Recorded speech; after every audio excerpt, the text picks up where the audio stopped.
Hello, hello. Welcome back to another episode of the Tortured Poets podcast with your hyped up hosts, Justine and Mallory. We are actually recording this 2 days after we recorded our last episode. Look at us go, hey? I know, I know. I think like we do really well with deadlines and like the deadline is rapidly approaching. Yes, Um, it is. yep, it is Thursday, the 11th of April. So that means that we're, what, 8 days away from Tortured Poets? It doesn't even feel real at this point. I know. It's Like how actually, close it is. Like yeah, it feels like when she announced it in at the Grammys, it felt like that it was so far away. yeah, yeah. Also, fun fact about the date, just really quickly before we dive into everything. So the April 19th, 2023. Okay, so actually, I'm going to take a step back. So did they announce their breakup, Joe and Taylor, on April 9th? Yes. I was So just thinking this um what's last night. 11 days? Oh no, that's 10 days. Never mind. The math maybe isn't mathing. Or was it April 8th that they announced it? But the date is significant as to April 19th. Because I thought that it was like April 8th. So 8 plus 11 is 19. And this is Taylor Swift 11. Oh. And then what happened on April 19, 2023 is the mass unfollowing of Okay, Taylor's gang. but also in on April 19th, I want to say 2021 or 2022, his co-star from Conversations with Friends posted a picture of she and him from a magazine article with a Hmm. white heart in the caption, and she made that post on April 19th. Okay. 2022, I think it was. Okay. So people are speculating that this might have been the whole start. April 19th, 2022 or 2021 Of like may the have final been where end everything started to, and that's the whole 2 years in the making. Um, uh, reference. yes. And the white heart that she has been using a lot for the promotion of this album. So Ugh. it's not been known to be. I mean, there's nothing she does better than revenge. Well played. Well played.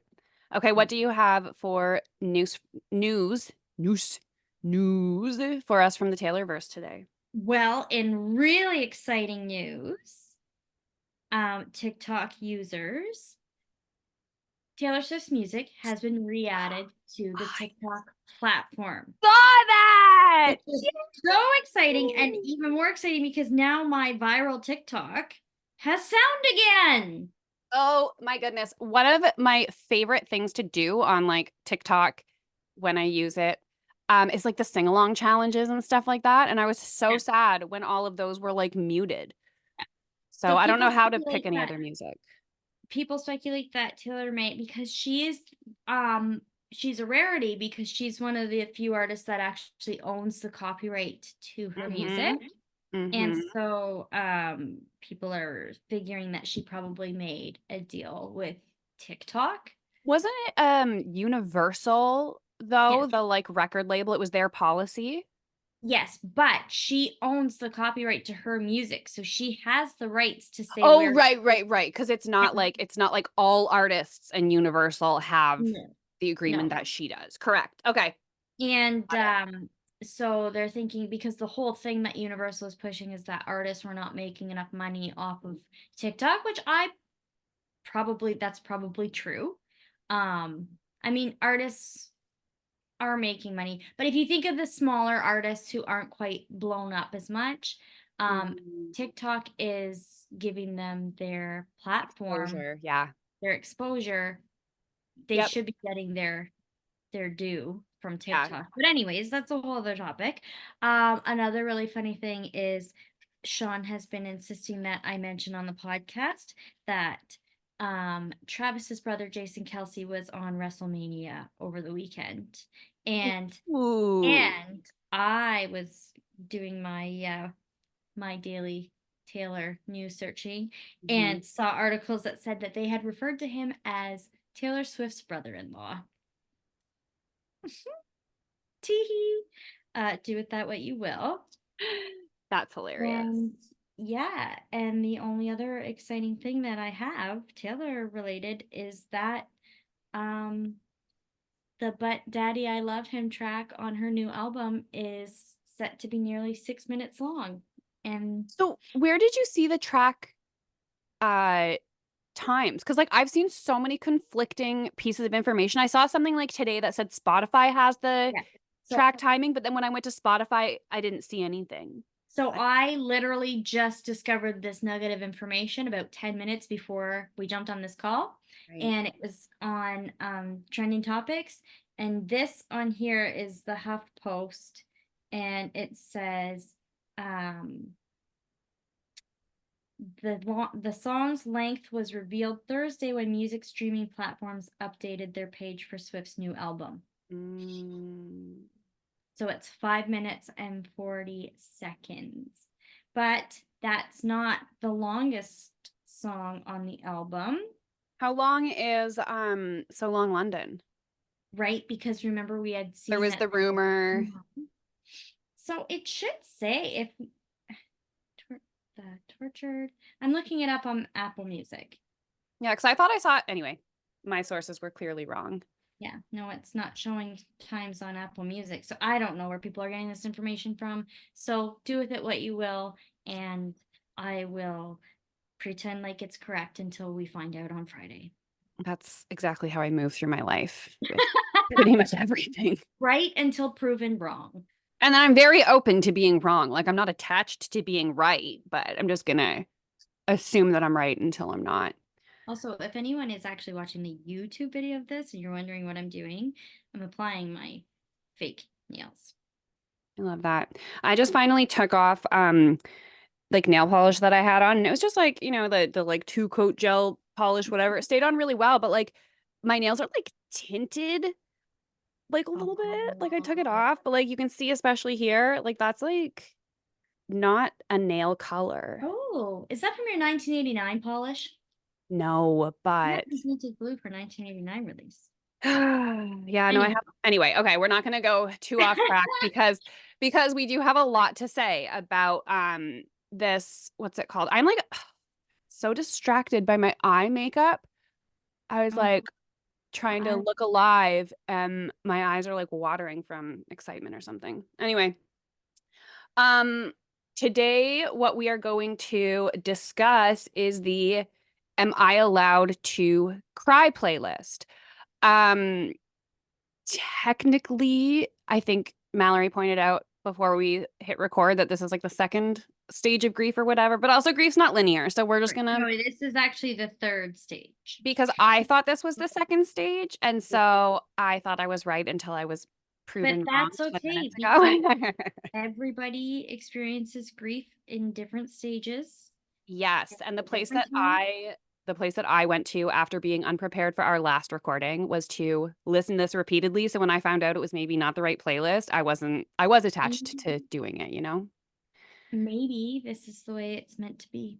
I trust Maybe that. Whatever's meant to be will work out perfectly. There's a little Avril Lavigne throwback for our yes. millennial punk princesses.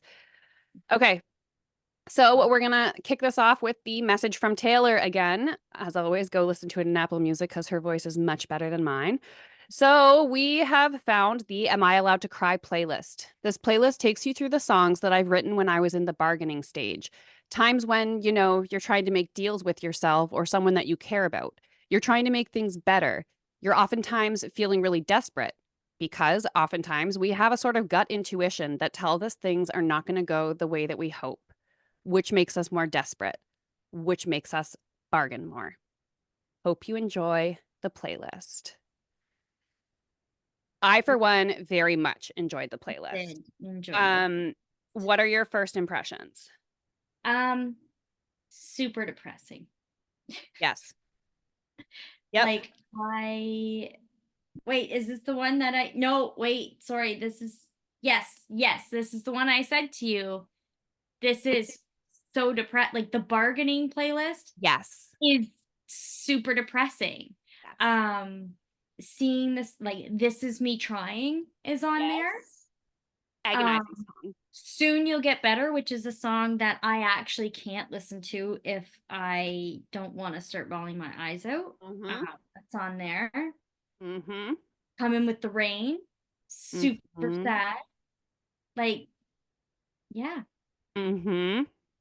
Yeah. So for this playlist, side note, I recently started going to the gym again after a long time being away from it. And Love so it. my gym session today was spent like listening to this playlist and making notes on it because I just needed to do like a flush out my legs from the first session yesterday. But I am so out of shape when I tell you, like, remember when we were kids, my face would go really red, like Yes. during gym class and stuff. Yes, I So do. that had like mostly settled as I was in better shape and like my active recovery improved. But let me tell you, yesterday I did like my spin workout, not by a mirror. And then when I was in front of it, my face was, kid you not, so scarlet, it was maroon. I was shook. I was mortified that that's what I looked like. I couldn't, anyway. Well, It was a moment. at least you're doing it because I fell off the wagon again for Yep. another week. So you've inspired me. Yeah. Tomorrow I will work it. I signed my kids up for activities beside the gym so that I have to go while they're in their activity. Okay. Anyway, That's a great idea. um, so this playlist kicks off with the song The Great War, which is one of the 3 a.m. tracks from Midnight's. Oh, one of the Um, best tracks on Midnights, what's if you that? one of the best tracks on Midnights, if you ask me, which is so funny because when we started this podcast, the very first episode, do you remember? I Uh, was a big Great War fan. yes. Yep. How funny is that? Was that this episode or was that an episode we recorded that we didn't end up actually doing anything with? We have our I own vault episode. Ooh, a vault. I Of love course this we for us. have a Okay. vault. This is a Taylor Swift podcast. Anyway, Um, because a couple things I want to draw attention to in that song because we were just talking about the alleged infidelity mhm. with the co-star. So a couple lines in here.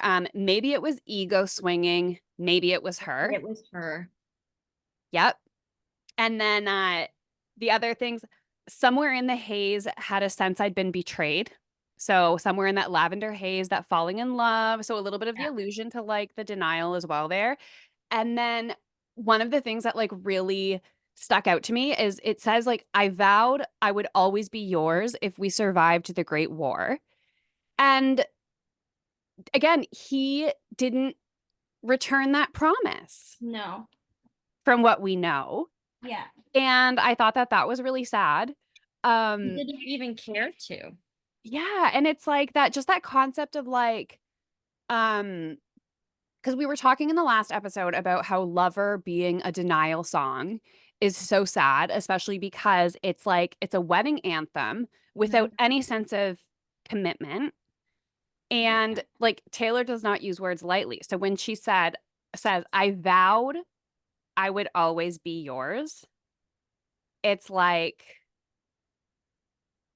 that, I don't know, that just like hits really hard. And then I also just made a note of the like flower references because it's like we can plant a memory garden. And Yes. I meant to like look up what all the flowers were. I didn't get to do that yet, but if someone else does, let me know. But Mhm. there's like violets, crimson clover, poppies, and morning glory are all mentioned. Yeah, I haven't looked into those meanings of those flowers either. So we'll have to make a note to do that. We won't do it, but it's something interesting to think about. We can do it. We can do a whole podcast episode on the flowers mentioned in Taylor Swift's songs, like in the song "Clean." I The know. flowers that we grew together died from thirst. Yep. Yep. The thorn rose covered thorn, whatever. Hmm. Anyway. Okay. Any other thoughts on the Great War? No, just that I can't believe I came around to it, and yeah, and it's a really great song. I I'm really apologize glad. to anybody I I'm may have offended in the past for saying I didn't like that song. I'm really glad that you came around to it as someone who has loved the Great War since day one. Um, yeah, especially because again, like the metaphor or the imagery of like the soldier and stuff like that comes back and you're losing me. And I think that I see a lot of um like foreshadowing of you're losing me in this playlist. Yes. So, It's yeah. I feel like the Great War could also fall under the category of anger as well. Did you see Taylor Swift has her songs back on TikTok? I did see that, honey. We even mentioned it. I've got a little Swifty here. hey Harlow. He wanted us to know that Taylor's songs are back on TikTok. I love that. I can't wait to explore. She knows what's important in life. Yeah, absolutely. Absolutely. Raising her. Um, okay. So the next song This is is me trying. hmm, Now, and yeah, go ahead. I was gonna say, for anyone who hasn't watched the Long Pond Studio sessions, the Folklore Long Pond Studio sessions, fantastic video movie. It's on Disney Plus. And Taylor gives like introductions, descriptions, context to the songs on the album. Mhm. And when she talks about This Is Me Trying, she says that she was really thinking about people who struggle with mental illness and that every day you wake up and are stuck facing this threat, this whatever weight in your head, and you can't get away from it. And so nobody knows that except for you. And Yeah. like you can try so hard and other people are like, "Oh, you're being lazy. Oh, you're being this. Oh, you're being that." And it's really hard to convey like I'm doing my best even Yeah. if it's not good enough for you. Yeah. And funny enough, again, another song that fell under my radar until I visited you in Vancouver and we watched the Long Pond sessions and you broadened my horizons on the Folklore album. And that song is just, especially for someone who has struggled with mental health, Mhm. you and I both had severe postpartum depression. Mhm. You know that feeling. Mhm. Sometimes when people look at you and they see you and in their mind they're like, "Oh, she's not doing great. She looks awful." Yeah. They don't even know that internally. This is probably better than what you're putting on better than what you're actually even doing internally. So 100%. give that light Yeah. to what's wrong? Okay, you can tell me later. No, it's not. It's just I can't pick what I want for my room. Like I'm. We're not struggling going to to talk pick- about that right. She's struggling to decide how she wants to decorate her room. Ooh, I know that feeling. We can Right. talk about it after, okay? Come Yeah. up with some ideas and bring them back for when we stop recording, okay, Harlow?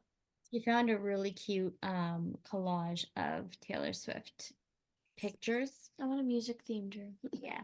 Okay, you Nice. go look, and then when I'm done, I'll come up and look at your That's selections. the problem. I can't pick anything. Well, no, it's But you not. don't have to pick anything yet. You just have to assemble options. Picking is a different thing. Um, yeah, so with This Is Me Trying, some of the things that really like the lyrics that really jump out for me is like, I didn't know if you'd care if I came back. Mm. I Is have a like, lot of regrets about that. Oh, this song is yeah. so. And like my words shoot to kill when I'm mad. And like one of the things that I think also really comes across with this for me is like when you are struggling with mental illness and again like doing your best and it's sometimes still actively hurting the other person and to try and be like I know that I'm not at my best. Please don't judge me for this. Like But I'm trying. like let's go Like, for the long haul. Like yeah. and so in the like um oh, hold on. What was the other thing is that I was told that all of my cages were mental. So I got wasted like all my potential. There's another like reference to that gaslighting effect in terms of like when people because here's the other thing too is the term trying. Okay. When I was a kid, and I would say, my dad would say, can you do something? I'll say, oh, I'll try. And he goes, try to touch your nose. And I'm like, boy. And I touch my nose. And he goes, no, you're touching your nose. You're doing it. Trying and doing are different things. And so when I hear this is me trying and the like, again, the other side of the unspoken side of the agreement, especially at the very end, like the last line is at least I'm trying, Mhm. right? It's again, and you aren't. And like to be pleading with Ah, someone when you think like, why does someone have to say I'm trying? It's like yeah. someone saying like you're not doing enough. It's like, but I'm trying. Yes. I'm Like, putting out the effort. This means enough to me at the very minimum that I'm at least giving the effort. yes. Yeah. Yes. And so that's where like this is me trying just like is Yeah. such a deeply personal song for me. Mhm. And I think it's like a sister song of Renegade or like a Yeah. sibling song, which is also on this Yeah. playlist, Which but is in the playlist. Yeah. later down. Yeah. Um, okay. Can we talk about peace now? Yes.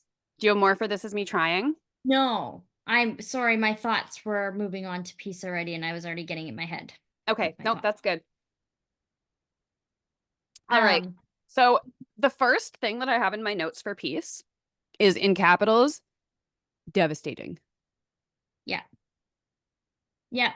It's like her way of saying that I acknowledge that I can never be enough for you, but is it okay if I try my hardest to?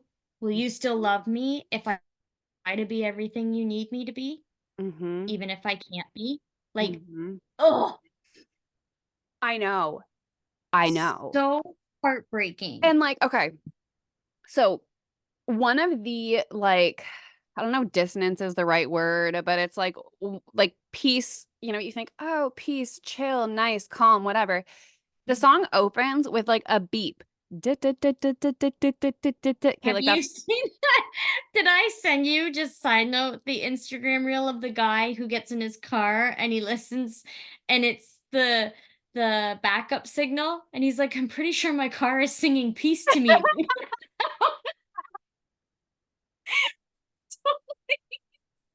Taylor?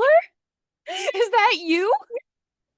Like, I think I commented something like, "You better be sure I'm not leaving my car until I finish at least the first verse of that song."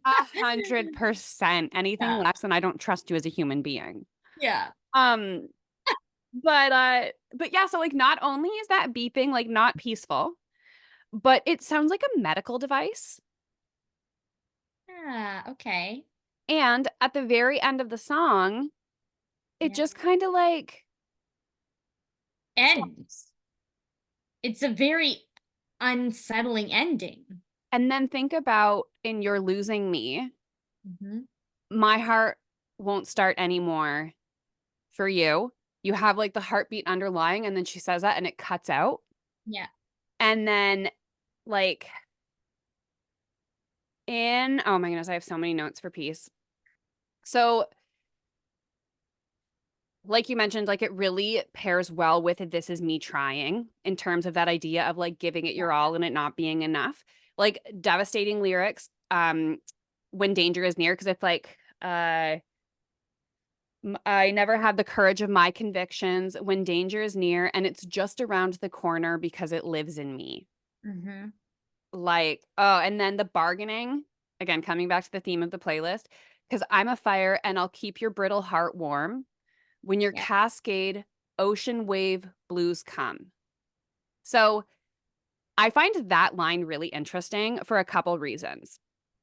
Number one, and we'll get into this more when we kind of get into the lover side of things, is that I think that Taylor's an overachiever and an overfunctioner.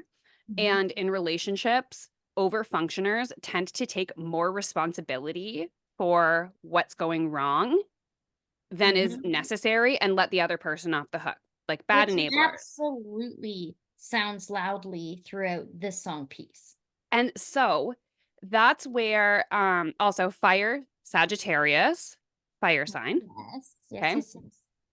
So what she's saying is like, I have this danger in me, but there's a benefit to it.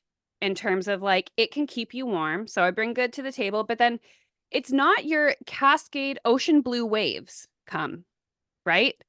It's your Cascade ocean wave blues come. Okay. So let's think about that for a second. A Cascade ocean wave is like a tsunami, it's devastating. Yeah. Blues generally represents like melancholy, depression, whatever. And so it's really interesting because in this line, what I take from it is like your brittle heart. So, like, you have your own baggage, you have your own problems and like weaknesses or whatever. Like, it's not all me. When Yes. you take yourself out, you renegade, Yeah. I will keep you warm. Yeah. Right. And then I it's like, would it be enough? Am I enough? Like, oh, yeah. Well, and wrong beer. I think we're picking up on the fact that Joe is a very, and I can't say is because this is all speculation through lyrics of an album that she declares is folklore Mhm. and not real. But Okay, Taylor. what it appears through these lyrics is that he he seems very moody and Mhm. very impatient Drawn. and withdrawn. And it's like she's willing to be there and bend over backwards for him and be his rock when he's in those moments. Um and and it's like a in return, can you be there for me in my chaotic life? You Well, know, like and it's even like a trade-off. Like, you yeah. know that I love you enough to be there for you when you're going through your lowest lows. Yep. Can you be there for me when I'm in my highest highs, even though Yes. it doesn't give you peace? Yes. Yes. Thank you for Yes, saying that. yes. Thank you for saying I that like it. Thank you because for hyping up my thoughts. like It's I think really you gave me validating. goosebumps a little bit because again like the and we'll get more into this in the lover contribution to this playlist, but again she has traditionally been so self-deprecating and like taking on so much of that stuff. Mhm, And a trend that is noticeable among like especially heterosexual heteronormative relationships mhm, um is this comfort level with the male figure having like more power and the female mhm. figure like needing saving. Yeah, And so I think that what we're really competing with again to the Great War, maybe it was ego swinging, maybe it was her. We're really starting to see that, like, I think that Joe was happy with her broken. I think that he was comfortable with her broken and being her savior. And interesting enough. so just really quickly, so for you to say, like, can he be there for her highest high? Is Yeah, like, yeah. Or are you threatened by that? yeah. But I don't even think at this point in their relationship, I don't think that Taylor saw it as him being threatened by it. I No. think she saw it as she's contributing to his melancholy, to his Yes. being distant. Like, and Yeah. then if you go on, and actually what I was gonna say there was interestingly enough, Joe was in a movie and I cannot remember what it was called, and the actress is in my I can see her in my head, but I can't remember her name. Um, anyways, he was in a movie and it was set in like the 1950s, 1960s, where the misogyny just ran wild. And that basically was the plot of the movie was that this woman was very broken and desperate and had an affair Mm-hmm. and found a man that made her feel whole. And Joe was her husband that belittled her and made her feel awful because she had these needs. And Mm-hmm. how dare you be, how dare you ruin us because you're Mm-hmm. weak and unhappy, like, you know. Yes. Um, but anyways, going on with the lyrics in peace, this Mhm. always has always struck a nerve in me. And ever since the first time I heard this song, it already made me look down on Joe when I heard this song and I heard this lyric, and it was, "You're in I'm sorry, I'm playing the song. Nope, Okay. I know what you're gonna Ah, say, and I have it written down, yep. your integrity makes me seem small. You paint dreamscapes on the wall. I talk shit with my friends. It's like I'm wasting your honor. It's like she puts him on this pedestal that he's Pedestal. such a bigger, better person than she is. Yes. Like, and when Yes. I heard that lyric, I never really was invested in their relationship at all. But when I started to hear the songs on Folklore, I already was starting to be like, okay, is Mhm, this really the one? Like mhm. this guy doesn't seem like he's big enough for for when I say star, I don't mean as in fame, I mean a star that shines as brightly as someone like Taylor Swift. Like Yep. this is the same girl that put out the, the like Lover album with Yeah. all the beautiful colors She and she like spent pastels so and she spent so much time worrying about whether or not she was enough for him that I don't know if she stopped to question if he was enough for her. Like, and yes, in this bargaining phase, like she's yeah, so committed to that yeah. that she's and so one of the things that I have here for like the integrity and the I talk shit with my friends is like so when I think about the word integrity, I think about like so personal integrity is like you do what you say you're going to do. If Mhm. you like say that you're a kind person, having integrity means that you show up as a kind person, right? Yeah. And so I think like what was his definition of integrity, first of all? And when she says something like, I talk shit with my friends, it's like I'm wasting your honor. I'm like, so if he's fiercely private and protective, is I talk shit with my friends actually talking shit with her friends, or is she just reaching out and connecting and finding emotional support with female friends and discussing actual problems? And he's mad at her for airing their dirty laundry, but that's because Mhm. he's the one who doesn't have to do it in the first place. You know what I mean? So Yeah. it's like, so then I have this note that says like integrity at what cost? So it's like, and this is just one of those things of like, of relationships falling apart because values really aren't aligned. Because like if Yeah. one of his core values is privacy and his definition of that includes being this like islander vault, then Yes. for her to say your integrity makes me seem small, it's Yes. like you maintaining your integrity, like it makes her feel bad. So integrity at what cost? Yeah. And so that just And I even just feel like it almost gives off the picture that he's just pretentious, I don't know, you I'm like, know? was he Like, really smart or did he just not talk much? well, I don't know. Like, are you asking or are you implying? No, it's just like I mean, I'm like implying and that's also that was just that was mean. That was low of me. I shouldn't have said that. Poor I'm young just boy. okay. No, but I mean, like, when I say he just comes off as pretentious, it's almost just like an arrogance. Like, does he just think Yes. he's better than everybody? And he's convinced Taylor of that. And so when she does these normal human things of having a session with her girlfriends, Yep. makes her feel small for that because that's he's above that. Hmm. Well, being able anyway, okay. Yeah, we need to Ugh, move I have so many thoughts and so many feelings. on. Okay. Down these feelings. Now, another like just incredibly heartbreaking section of this song is that like I'd swing with you for the fences, sit with you in the trenches. So again, that reference to like I will do all the highs and all the lows, like you're my ride or die. But Yeah. then it's like I'll give you my wild, give you a child, which again, for women and for like a woman as career oriented as Taylor, Mhm. to say like I'll give you my why I'll give you my child, that's like I will give you my whole future. I will put it in your hands. Yeah. So and then give you the silence that comes when two people understand each other. Family, like you're my family now that I see your brother as my brother, and then for that to be followed by is it enough? Yeah.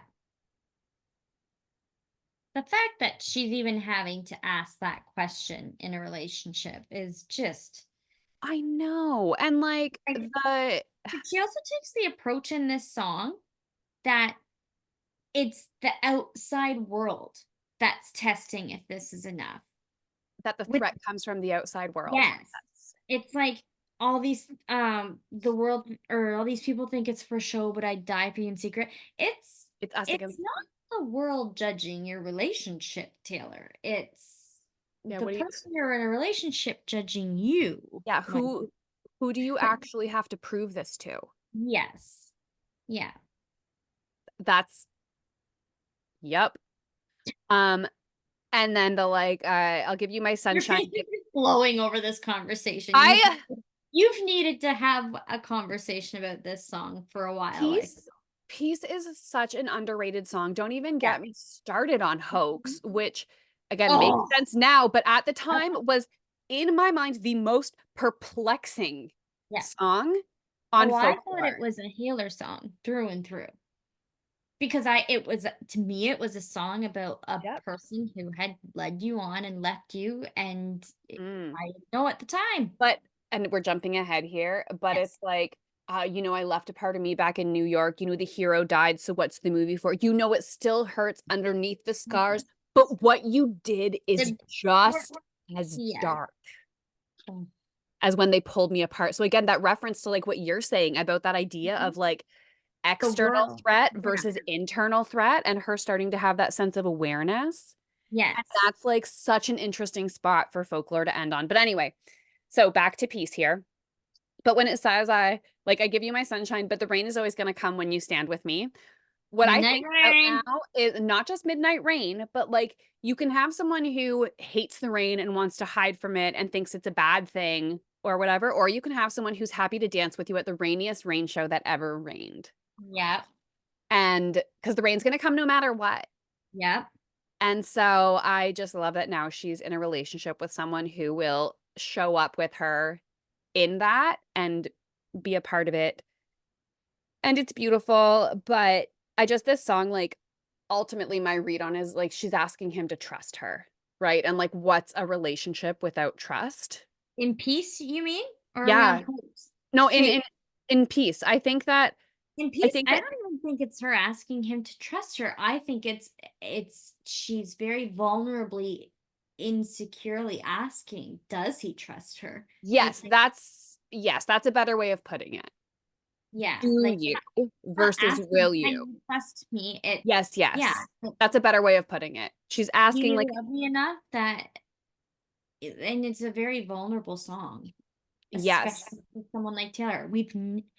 I can't say we've ever seen Taylor be vulnerable in any other, not in this way, not in a This one relationship. is Like, yeah, not with all her other relationships, it's like she was the victim, and she's kinda said this about 1989, how it was her first album where she was in the victim and she made peace with it and stuff, but this is interesting because this is not after the breakup, this is during, and she's not mhm, victimizing herself, mhm. she's almost victimizing her partner because of the the the Yep. I can't think of the word, Justine. The opposite of peace, the chaos, Yeah. the Mess, the whatever life, the I mean, reality. the anxiety that she Yeah. causes him. Yes. I almost made up another Yes. new word. Yes. It didn't come to me, That but I for almost us. did. It's so Um, pervasive. we're gonna come back to that because I do have, believe it or not, thoughts Thought. on that. So anyway, yeah, my last note on peace is like she's saying, "You've got a friend in me. I have your back for every battle because like I'm not going anywhere, Mhm. but like, But are you? what are you?" Yeah. Ugh. Okay.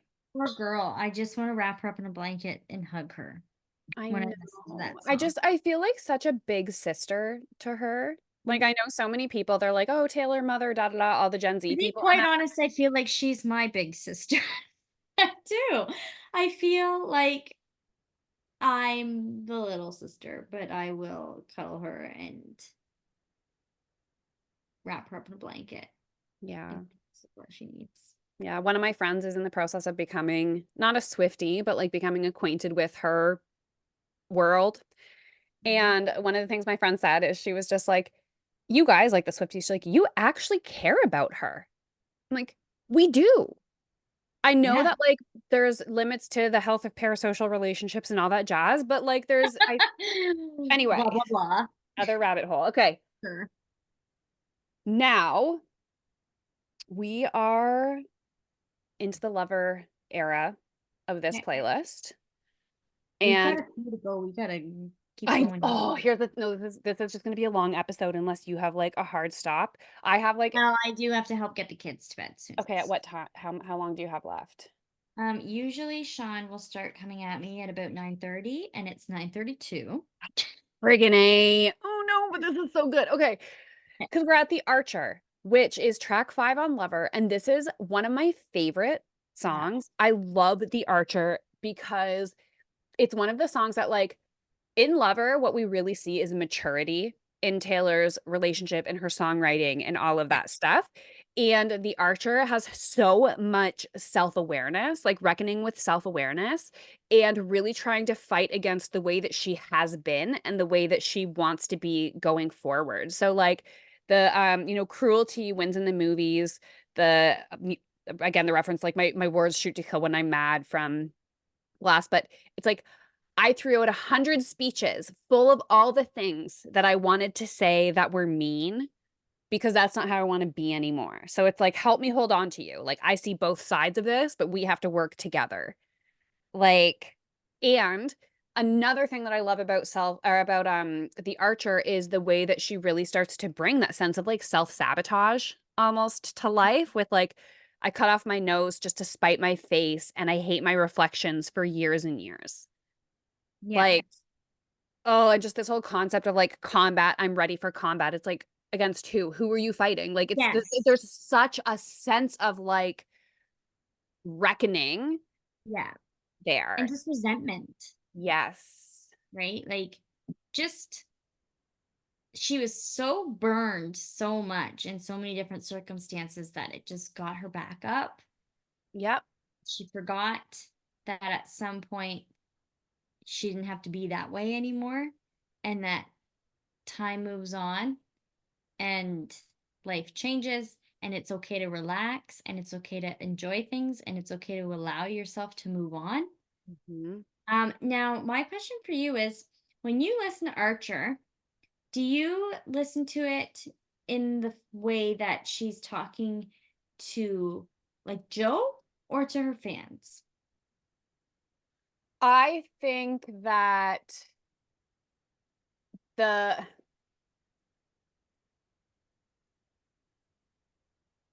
Because I I know think what I think.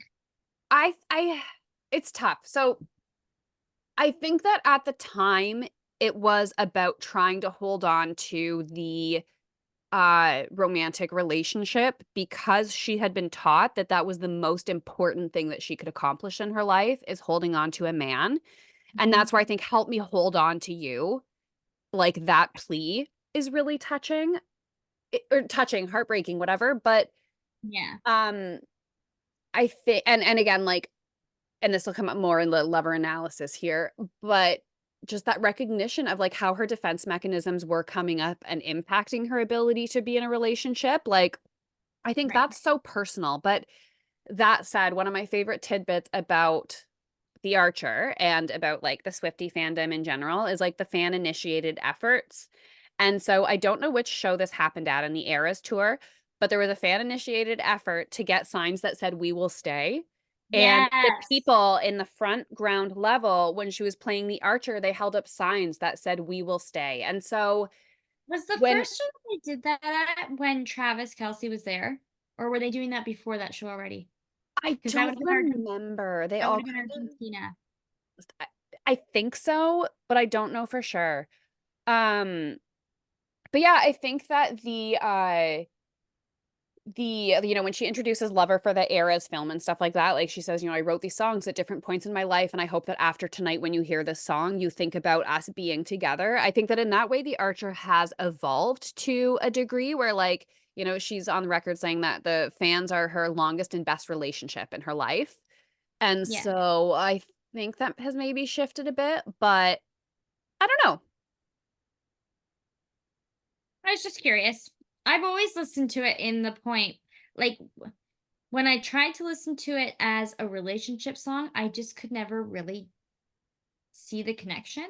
So when Mhm. the fans, I guess, made it a point to make it, like, a more personal for her, then I was like, "Oh, okay, now this song means more to me." Like, now Yeah. when I listen to it, it feels deeper Yeah. Well, and than I just listening to it with the perspective of this is her talking to her new relationship. yeah. Well, and I think maybe because because I'm a Sagittarius, just like Taylor, there's an element of like the Archer and the characteristics that go along with being a Sagittarius and this idea that like you act in spite of your best intentions and that does impact the people closest to you. And so again, like I just view so much of this album through that lens of figuring out those adult relationship dynamics. So that's Yeah, how I think about it. But great song. Great song. yeah, And oh, also, oh my goodness, the thing of like all of my heroes die all alone. Just one other thing, like the way that I hear that is I don't want to be this way, but I don't know how to do anything differently. yes. Yeah, and, um, on another note too is I also it was very, it was a skip song for me in Lover until I visited you in Vancouver and we listened to it and you broke it down for me and were like, listen to the words. Because I am attracted to a melody or a Mhm. beat before I listen to the words. Mhm. Um, I've grown in that sense as a Taylor fan Mhm. since Evermore and Folklore came out, but I Mhm. think the reason why Evermore and Folklore were never, um, big albums with me right away was because they were more about the message and the music, Poetry, and yeah.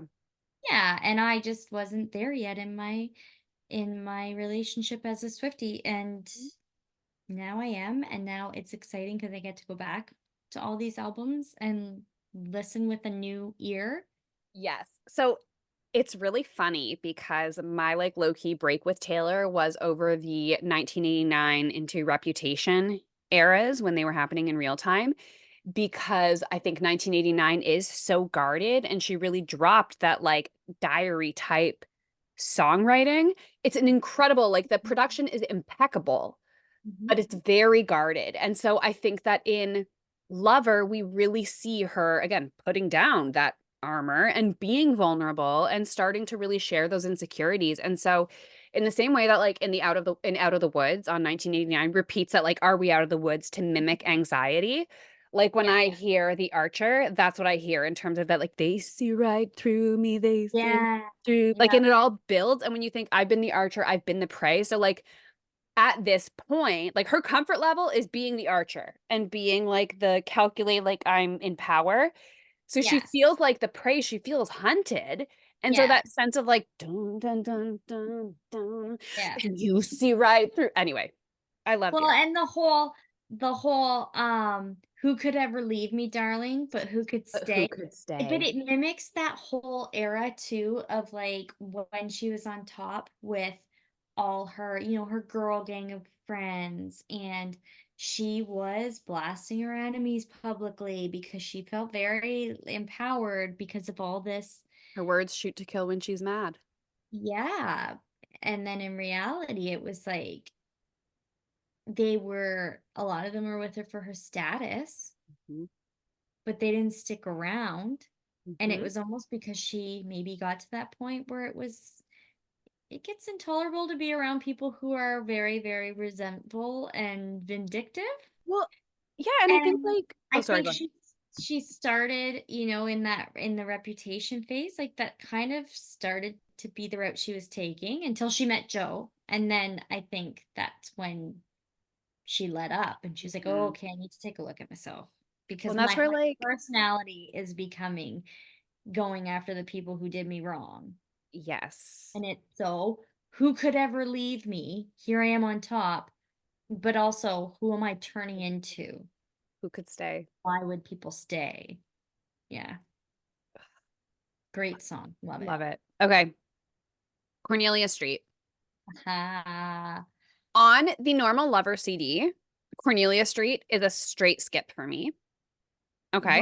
Wow. I See, it's know. Wait. different because So I love the beat and the melody of it, and I just vibe to it. the Live from Paris version, Mm-hmm. I adore. Yeah. So that is the saving grace for Cornelia Street for me. But before we get into these lyrics, I text you about this last night. I don't know if anyone listening has ever looked up Cornelia Street. It's tiny. It is like a block, a single block The in New chances, York City. yeah, the chances that she would ever need to walk Cornelia Yeah, Street, so to be like, I'll never walk right? Cornelia Street again. That's like me being like, I Very don't know, like, shallow promise. yeah, it's kind of like, oh my goodness, I'm never gonna walk down the streets of Paris. It's like, well, yeah, I don't go to Paris. So like that's not a big sacrifice. So I think Yeah, that that's just yeah, really funny. yeah, Really funny. And I mean it's also like the song also says this city screams your name. So like she can't escape him no matter what. But Cornelia Street was like the sacred new beginnings that became my religion. Nod to yes. false Oh god God. in our Yeah, last we in both went there. We both our went down. denial playlist here. Mhm. Um okay, so I'm gonna like really quickly just go through my thoughts on Cornelia Street and then I'll let you take over because you're more of a fan of it. It's Mhm. like your Archer. Um okay, so again, I think just that reference of like I hope I never lose you. Sometimes I wonder if the light in the room on You're Losing Me is like from Cornelia Street. Yeah. Oh yeah. Like, so there's that. And then the sat on the roof, you and I, when she's talking about like they had the fight, she went to run away, he called her back, sat on the roof, you and I just thought that that was a cute reference to like the Reputation drinking beer out of plastic cups Mhm. roof. Yes. Anyways, so all in all, catchy song. I think it's hilarious that Cornelia Street's tiny. Tell me why you love it. Um, a tiny street for the tiniest man that ever lived, or the smallest man that ever lived. Oh, Um, I just love it because it's a bop. And then I true. love how she turned it into You're Losing Me.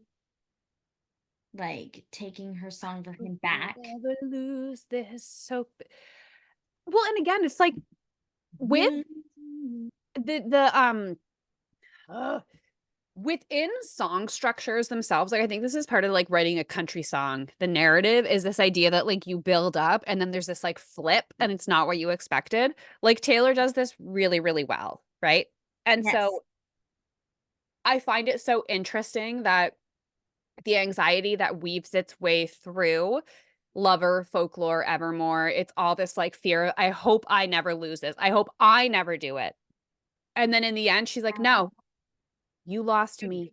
Yeah. Another thing I will say about it is when I initially listened to the song, again, going back to the fact that I've never really been that big of a Joe fan, is I remember thinking back when we were card sharks, Playing uh games. playing games, I thought you were leading me on. I remember thinking, in what world would anyone Okay. not fully be invested in the chance with Taylor Swift? I Like, I how get arrogant are you? I get that like I so they, you know, allegedly met around the Met Gala of whatever year it was. Maybe it was the Vogue party before, who knows? But Yeah. I don't know if you've ever you as Mallory and also you as the listener have ever looked up images of Joe from that party. And like I get that Taylor was in her bleach Ella phase, okay? Yeah. Like it was not her best look. And Yeah. he looks like the Prince Charming villain from Shrek 2. Do you know where I thought you were going with that? I thought you were talking about Chad Michael Murray in Cinderella Story. Also, that hair, yes, the buzz cut, the like it's a little yeah, it's Showing not my good. age, my No, millennial. in my mind, Taylor and Travis are Fiona and Shrek, and Joe is charming. Yes. I love that Well, line. I just think like I just don't think a man is good enough for Taylor if he doesn't adore the ground she walks on immediately after knowing her. And I'm not just saying that as being like a smitten Taylor Swift fan, but if you actually like watch her personal interviews and her like behind the scenes footage and stuff, she's a hilarious, delightful She's human being. so funny. Like she's a catch. I Yeah. I feel like I would with any of my friends where like if a guy if I thought a guy was leading you on, Mhm. I bet who But are you? Why would you even think that like it is a privilege that this woman's even talking to you? But that's part of where that, like, again, that line from Peace of like, I talk shit with my friends. It's like I'm wasting your honor. Like to think like, anyway. Yeah, that Okay. she's beneath him? Like what? No. Yeah. You know Nope. who this as a she wrote All Too Well, the 10-minute version. She wrote This Is Me Trying and Tolerate It. Like My friend Sarah, who I went to the LA show with and work with Long Live Studio for any business owners who need any content writing done, longlive.studio. Anyway, um, keep joking about having a podcast called My Favorite Taylor Swift Song that would be an episode dedicated to every single song because at some point uh-huh. that song is your favorite. Yeah. Oh yeah. So, okay. Can we move from Cornelia Street to one of my like Let's move on and never walk Cornelia we'll Street never again. walk Cornelia Street again. Death by a Thousand Cuts. On a scale to one from one to incredible, where does Death by a Thousand Cuts Oh, rank in your roster? incredible. But Like, it's I like Death by a Thousand Cuts doesn't give me any bad feelings. It doesn't give so me any negative. Like I just it's just Lover. such a girly little chick flick of a bop for me. Okay. Yes, we're gonna come back to that comment. Yeah. When I first listened to Lover, I was on my way to my friend Jess's wedding in Squamish and was stuck in traffic. And so I ended up listening to Lover like 6 times in a row. And Death by a Thousand Cuts, the like, I don't know if it's chimes or like harp or whatever, like like it got under my skin in the best possible way. And it's when I fell in love with Taylor Swift again. But a little bit of lore from Death by a Thousand Cuts. Have you seen the movie Something Great? Yes. Yeah, I know the background. Allegedly, Gina Rodriguez, I think her name is. She wrote and starred in with a question mark. I don't fact check myself, so take that for what it's worth. I Uh, don't know if she's the star in the movie, is she? I think so, and I'm gonna Actress assume is the I'm one that wrote it? Huh. I don't know. I could be maybe, fast. Maybe didn't know that. maybe not, but allegedly she listened to 1989 and maybe even specifically Clean. I Mhm. might be making that up. We love making up rumors on this podcast. And then that inspired her to do the movie Something Great, write the movie Something Great. And then Taylor watched Something Great and it inspired her to write Death by a Thousand Cuts. Yeah. So basically, this girl who Oh, wrote the oh, movie, sorry. And then when that actress was at the Eras tour, I'm gonna grab my. I don't keep talking. when the actress was at the Eras tour, I believe that Taylor played Death by a Thousand Cuts as the surprise song Did she that know night. that she was there? I think that that's what happened. Again, we would have to fact check it, but that's my little bit of Taylor for this song. Yeah. Anyway, I think it's Gina Rodriguez. Okay. But the other things that make this song incredible, I think it has one of the best bridges that Taylor has written. Like, love Cruel Summer Bridge, love the All Too Well Bridge, and the like, my heart, my hips, my body. Like, that is, again, this could have been an anger song. Well, so um, I forget where my thought was going. Anyways, I love that song. Um, the girl who wrote the movie was inspired by a relationship that she had that was the same thing, was that it was just everything was stuck in her head all the time. Wherever she went, she thought about this relationship that didn't work. It was the always what could have been relationship. Um, and I had other thoughts to go with that, and then I ran to go grab my charger for my laptop so it wouldn't die, and I lost them. That's okay. Anyway, they're not important. That's okay. I will add more of mine for this song because I have 1,000 thoughts. One of the best, not only one of the best bridges, but one of the best can't that Taylor says when she says, I can't pretend that it's okay when it's not. There are certain times that like singers just like nail the like you can hear her gritting her teeth. Yes. Can't like it is incredible execution in And the that. fact that like she wrote this after being in the relationship that inspired 1989, that inspired this movie, that inspired this song, the fact that she could tap into those feelings again, like you said, you can hear it in her voice, like the Yep. frustration. Yep. And that line of like, if the story's over, why am I still writing pages? Sorry, I'm trying to read Yeah. multiple things now here. Yeah. But like what I find really interesting about this song, and again, the note of like 1989 being guarded is this feels like, when she wrote Midnights, she was revisiting all these past nights from her life. And yeah, like, so it feels like Death by a Thousand Cuts was revisiting 1989, but where 1989 was so guarded, it's like in Death by a Thousand Cuts, she says, like, I'm not pretending anymore. Like, I'm still hurt. It's still Yeah. sticking with me. So, again, that thing where she becomes really honest on this album. And then at the end, when she's like, I'll be all right. It's just 1,000 cuts. Yeah. It's hilarious to wrap that up with like that downplaying again of like, oh, it's fine. It's cool. I'm just bleeding to death here. Like, And I also, side note, think that it's a sister song to Hits Different. These songs go hand oh, in hand yeah. to me. Well, and so with the bridge of this, part of why, so again, we have so many background conversations about Taylor, her universe.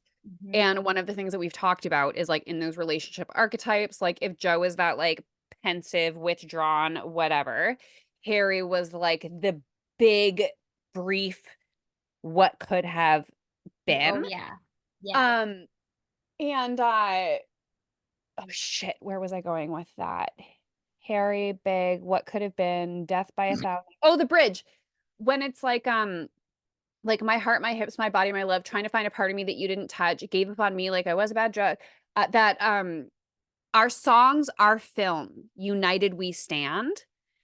It's like the secret language that they share through songwriting. Yes. That's part Yeah. of where it's like there is not a single part of me that you didn't touch. Like, ugh, my internet's getting to the time of the night that it's unstable. So whenever you freeze, I'm just gonna like keep talking and then I'm going to stop talking as soon as you unfreeze. Good reason too. You know what? I relate to your internet connection at this time of night. I know it is what it is. So Anyways, yes, I feel like she wrote Death by a Thousand Cuts and then was inspired to write Hits Different, because it was like in the movie, that's what they do. They go out to the club so she can get her mind off of the yeah, I slur heartbreak. your name till someone puts me in the car. Yeah. Also, the movie is called Something Great. There is a One Direction song that Harry wrote that is, um, what's the word I'm looking for, Justine? I blanked out again. I don't know because Assumed to be my assumed. brain my brain was already playing we were something, don't you think so? We're all Oh, 20s tossing but passes. then also, you search the world for something greater Yes. in Are We Over Now? Is it over now? Yep. Or is it over now? Because he wrote the song, is it too much to ask for something great? Yeah. I want you here with me. Yep. Just like it, how it used to be. Is it enough to ask for something great? And then this movie came out, something great, and then you searched the world for something greater. I love it. And we were something, don't you think so? Or what was one you just said that was also a play on? I don't know. I don't remember. We were Anyways, something, don't you think so, from the one? yes, yes. In terms of like we There's a were. lot of something great references through a lot of their songs. Yes. Um, Okay. Are we good with Death by a Thousand Cuts for bargaining? yes. Okay, because next comes up Soon You'll Get Better, which I also often skip because it's too sad. So for context, for anyone who doesn't know, like around the Lover era, between Reputation and Lover, Taylor's mom, Andrea, was diagnosed with brain cancer. So she had a tumor. And so Soon You'll Get Better is, I think, a huge like moment of maturity in Taylor's life. And she references this on Miss Americana, where it's like, we were talking about in earlier eras, she seemed to be a little more consumed with like public perception and these things that were going on outside of her. And, something happened that made her really get crystal clear about her focus. And she says, like, it doesn't matter what people are saying about you on the internet if your mom's sick from her chemotherapy. Yeah. And so this song, I think, is such an important one for that reason. It like features the chicks. She's produces their voices beautifully. They're layered just mwah. Mhm. And then the two lines that really jump out from this song for me is I know delusion when I see it in the mirror is one line. Oh. And then it's been years of hoping, and I keep saying it because I have to.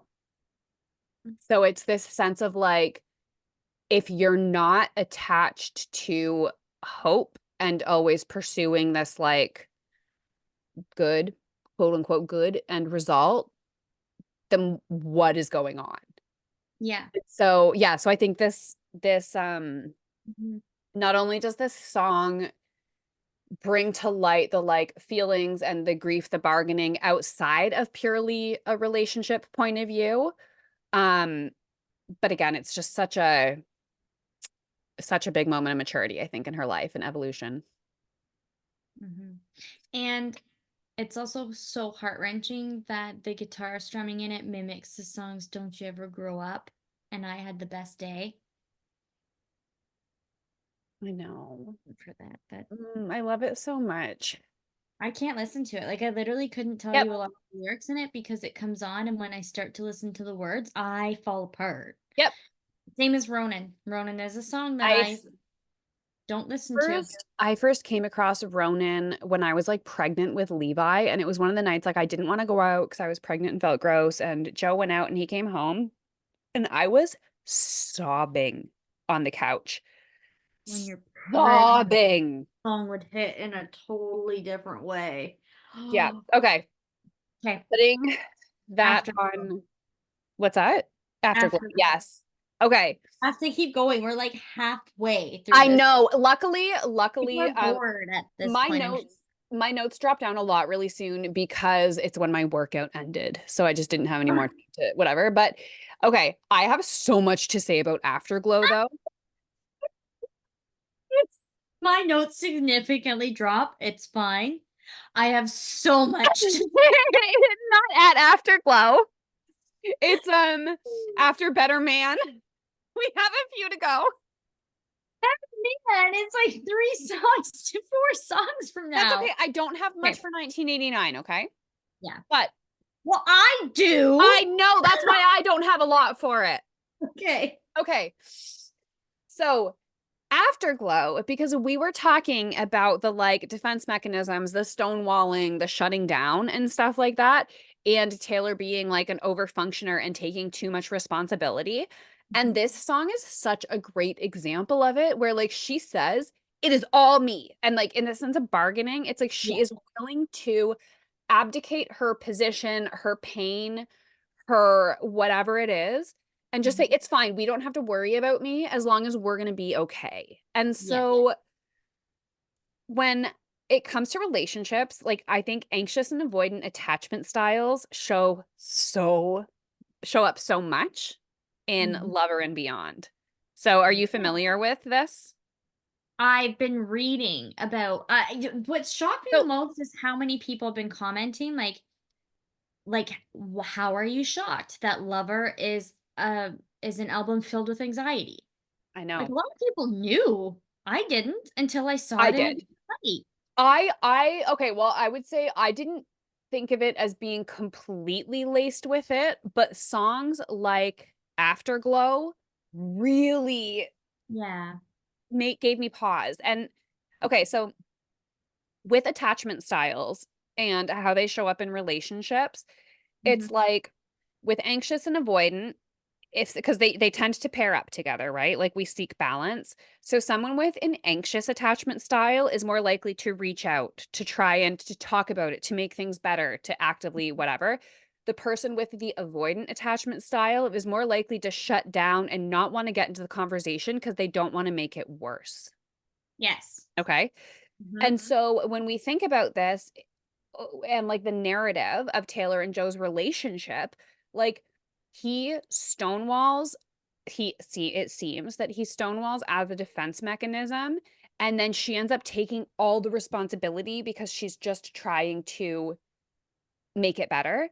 Yeah. And then in this, she says, "Why'd I have to break what I love so much?" And then what's coming on Tortured Poets? "My boy only breaks his favorite toys." I did see the reference to those 2 songs on the internet, so I can't wait to hear Yes. that song.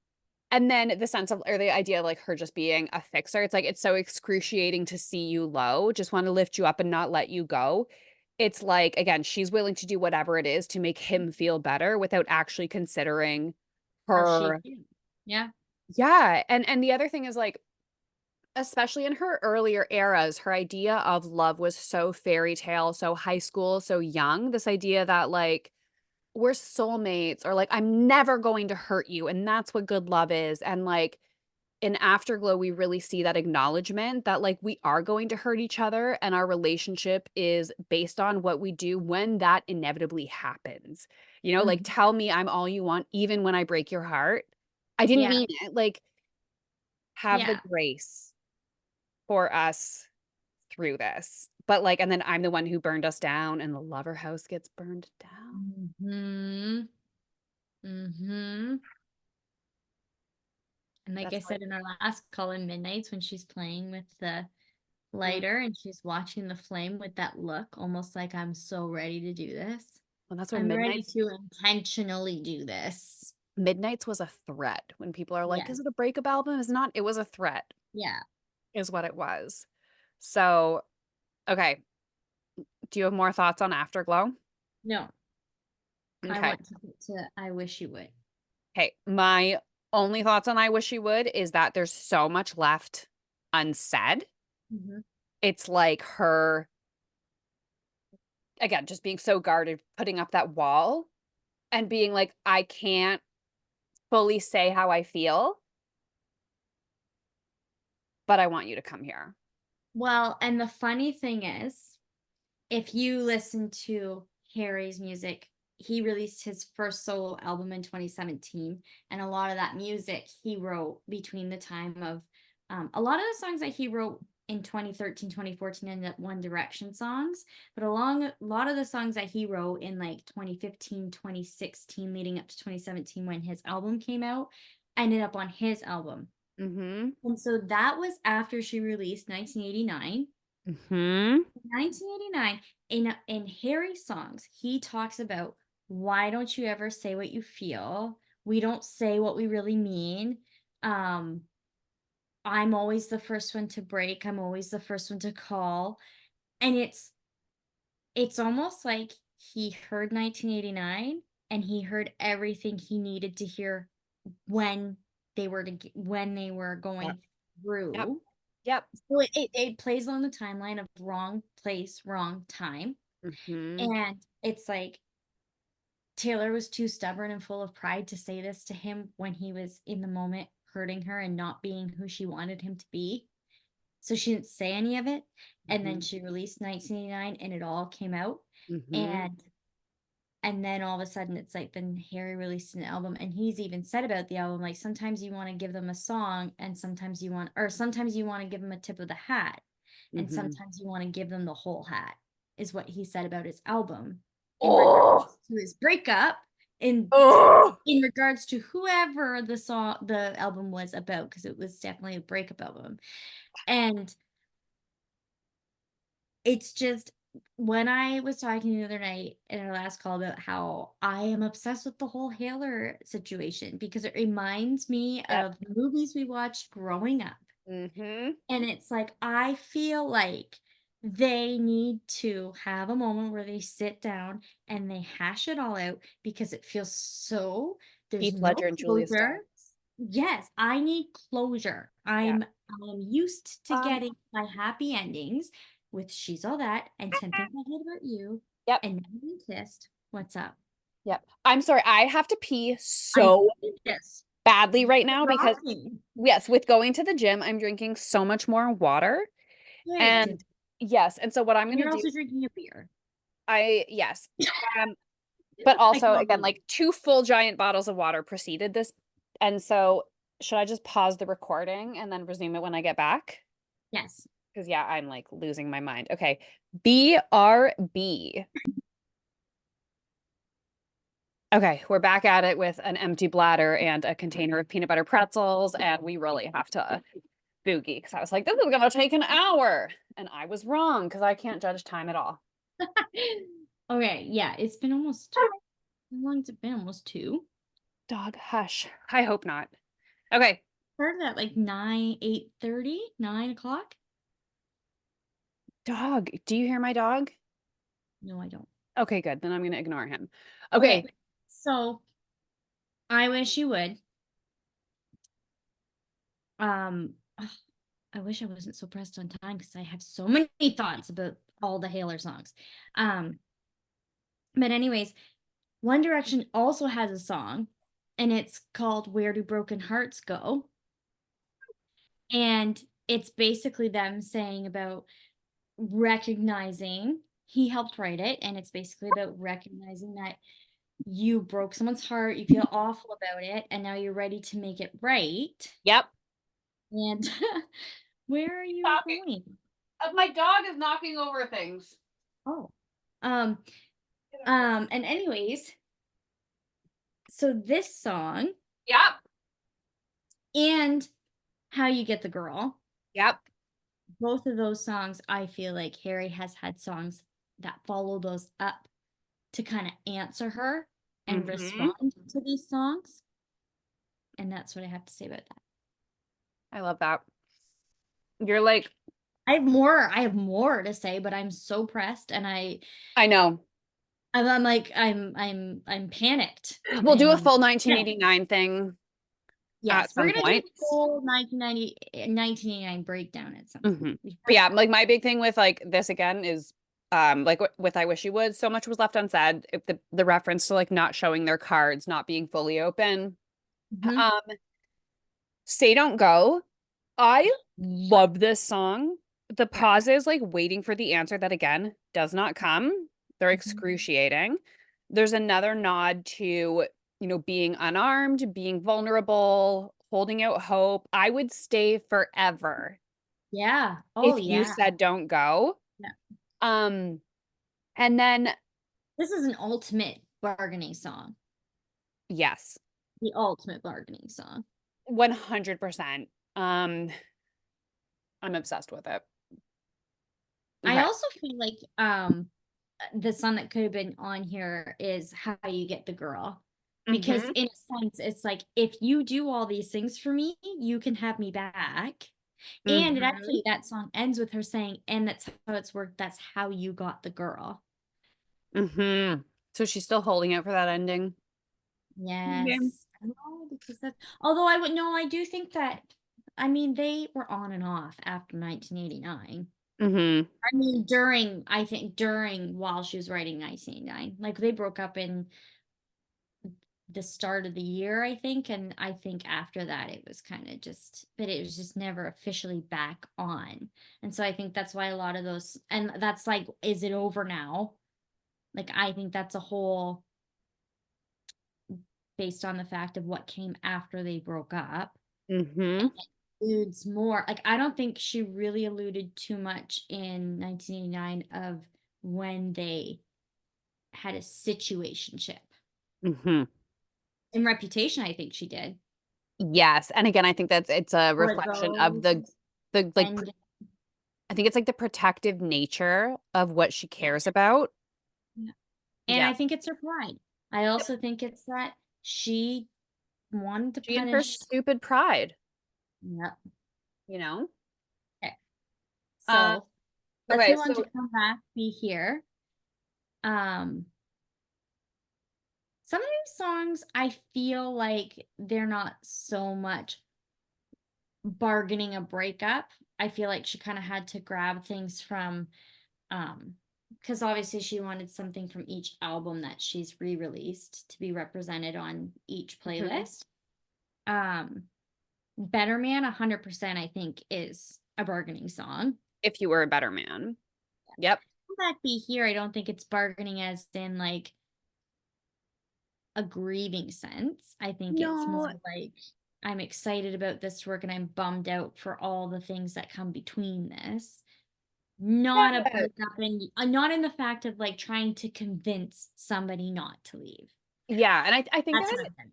too a bit of like a reconciling that like it doesn't work when you're completely far apart.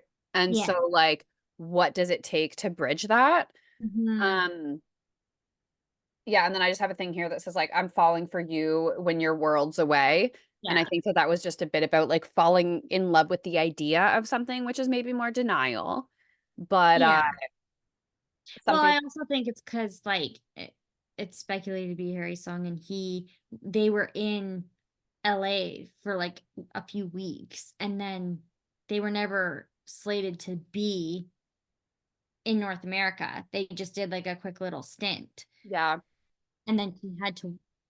There's uncertainty, right? Like, can you have a relationship with someone who lives in the UK, like who lives yeah, literally like a day away? yeah.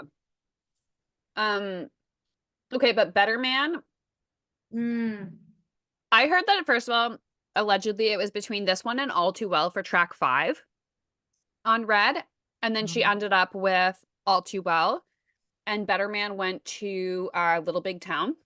But yes. again, I hear this song as another song about like male ego and like Mm-hmm. love bombing and playing with emotions and like longing for the best parts of someone because you know that they're there, but Yes. also coming to terms with who they actually are. Yeah.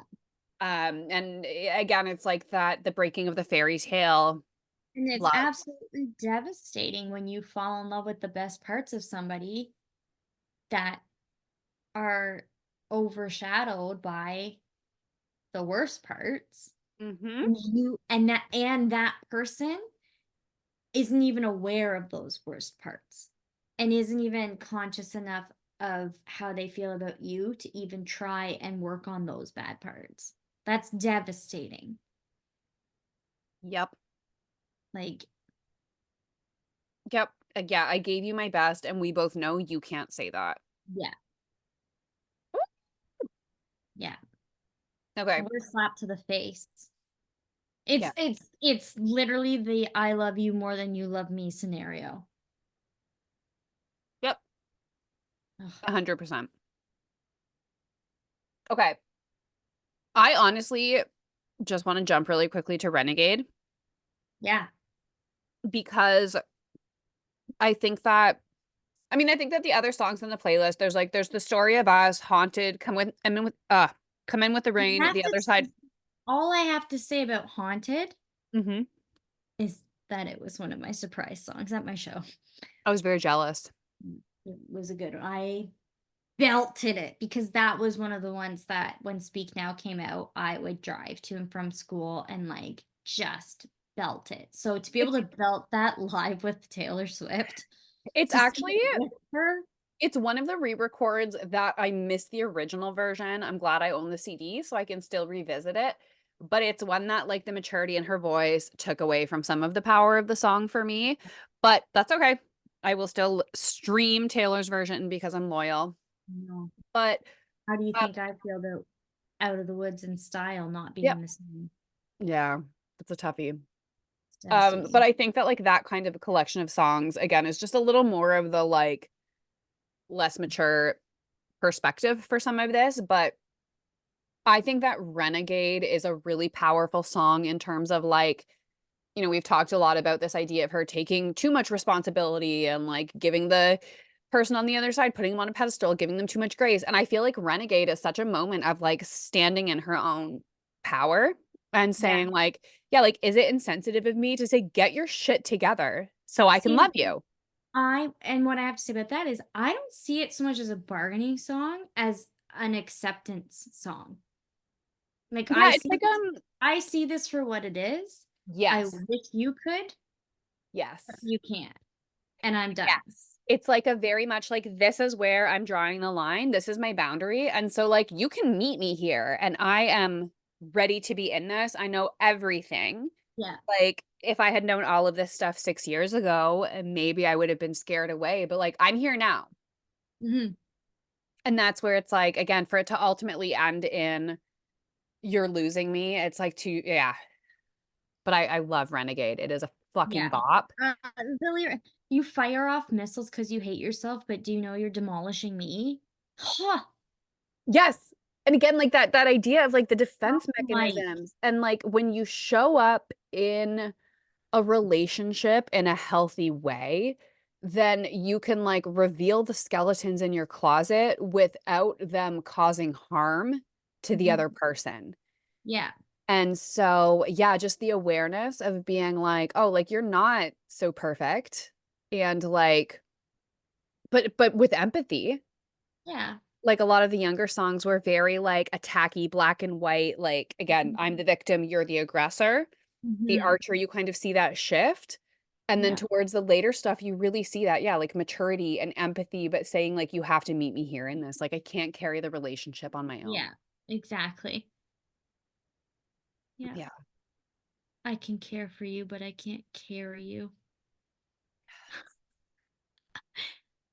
Yeah. Ugh. Oh my goodness. Mallory, are we allowed to cry about how sad this playlist is? And I'm even just reading these lyrics too. Like Renegade is really like underrated. It's And if I would have known how sharp the God, pieces were you'd crumble into. I'd have let them lay. Yep, and that thing of like, I'm about to leave, like you grab my hand as I'm about to leave, and Mhm. are you really gonna talk about timing in times like this? Like, Yeah.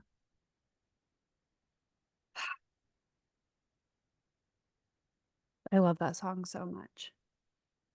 And even just the simplicity of that stops you from giving me everything, or do you just not want Does to? not want to. Is it Like, really your anxiety? Like, are these excuses? That's yeah, such exactly.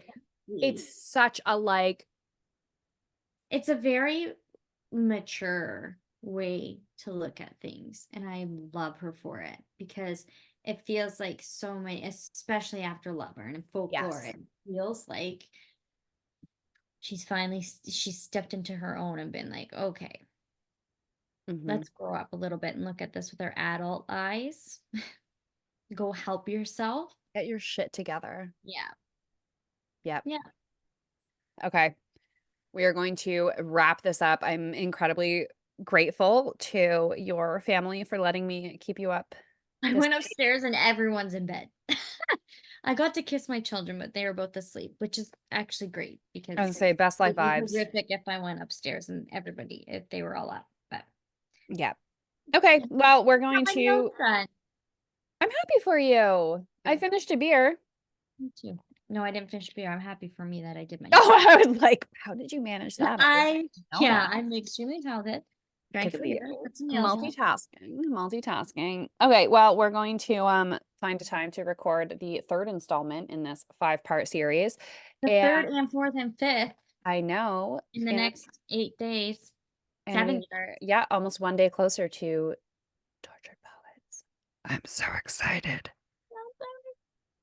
Okay. Bye, everyone. Bye.